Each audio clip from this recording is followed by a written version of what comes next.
Eu sou Fábia Rafferman, jornalista do Sinjusc, e você está ouvindo a 9ª edição da revista Valente. As Mulheres na Política, por Divinamir de Oliveira Pinto. A importância do tema para o avanço da vida em sociedade é indiscutível. As mulheres na política é assunto que deveria estar nas rodas de conversas, dentro das escolas e nos cafés, com as amigas e amigos. Mas nem sempre essa é a realidade brasileira. No ano de 2023, deputados e deputadas federais tomaram posse para a atuação na 57ª legislatura, num total de 513, sendo apenas 91 mulheres. Na eleição anterior, foram 77 mulheres eleitas, ocorrendo assim um aumento de 17,7% na composição atual da bancada feminina. A Câmara dos Deputados é a representação do povo brasileiro. No Senado Federal, atuam no total 81 senadores e senadoras. No ano de 2023, tomaram posse somente 4 mulheres eleitas. Somadas às que tinham mandato com prazo até o ano de 2027, totalizaram naquele ano 10 senadoras.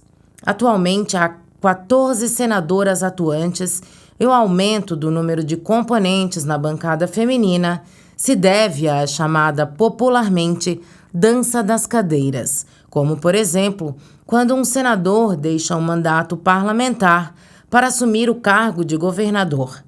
E ainda em ocasião de luto com a morte de um ocupante da cadeira, como ocorreu em 2021 com o falecimento do senador José Maranhão, assumindo a suplente deputada Nilda Gondim, ou com a renúncia caso de Gladson Camelli, quando assumiu a suplente deputada Maílza Gomes.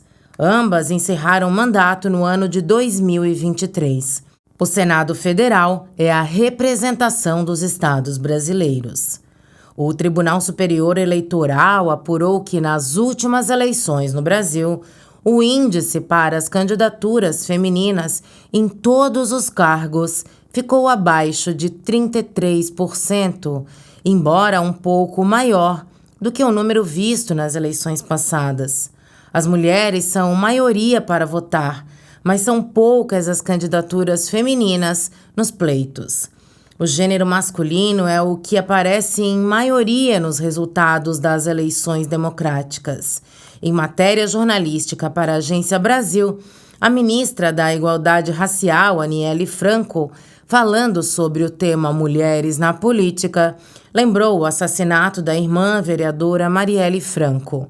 Sabemos que o sistema é feito para que mulheres não adentrem nesse lugar. Mulheres negras, prefeitas, são apenas 4%.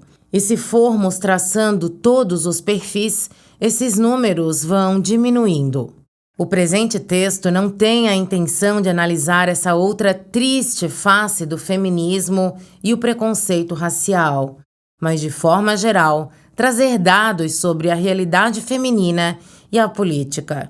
Essas especificidades são ainda mais aterradoras em dados de pesquisas publicadas, em realidades que circulam nas redes sociais e ainda nem entraram para os registros formais e burocráticos nacionais.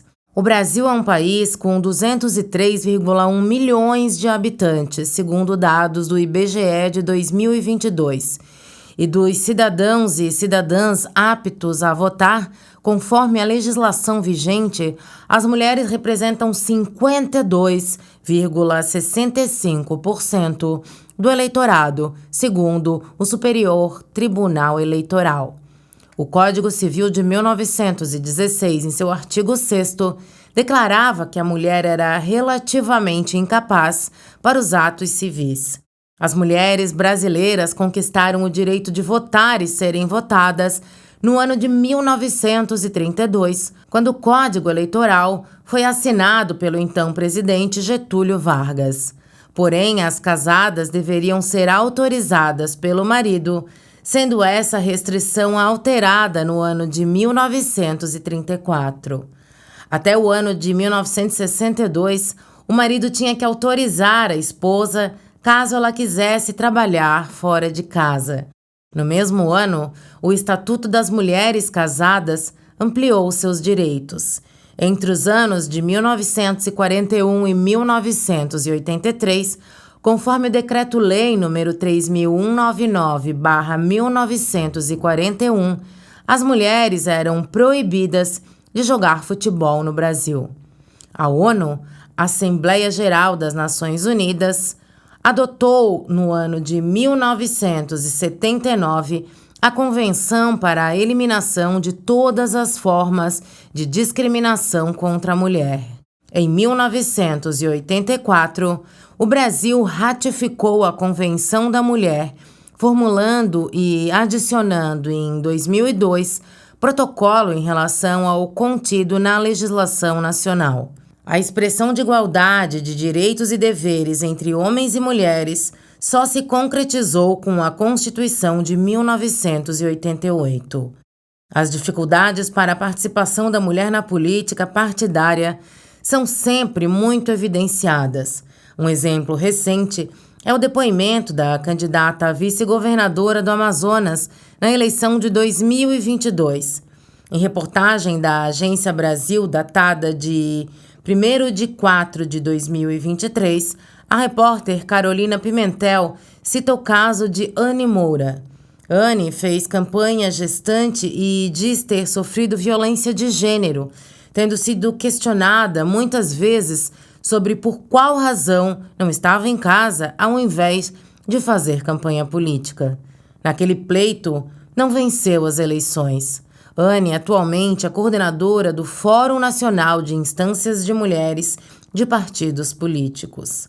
O caso de Anne é um entre tantos outros que demonstram agressões, tal como registrado pelas professoras Camila Fernandes, da UFSC, e Mariane Lemos Lourenço, da Universidade Federal do Paraná, no estudo intitulado A Participação de Mulheres na Política e as Tentativas de Invalidação às Suas Identidades. A democracia traz em si a teoria do igualitarismo. Essa igualdade civil, política e social é para todos aqueles que fazem parte de uma sociedade. A mulher está há muito tempo conquistando espaços sociais e políticos. A luta é árdua, lenta e contínua. As palavras política, união e coragem são substantivos femininos. Divina Mir de Oliveira Pinto é sindicalista, servidora aposentada do Tribunal de Justiça de Santa Catarina e integrante do grupo Gestão NAP, conselheira de Políticas Públicas Culturais do município de Mafra, em Santa Catarina, e do município de Rio Negro, no Paraná.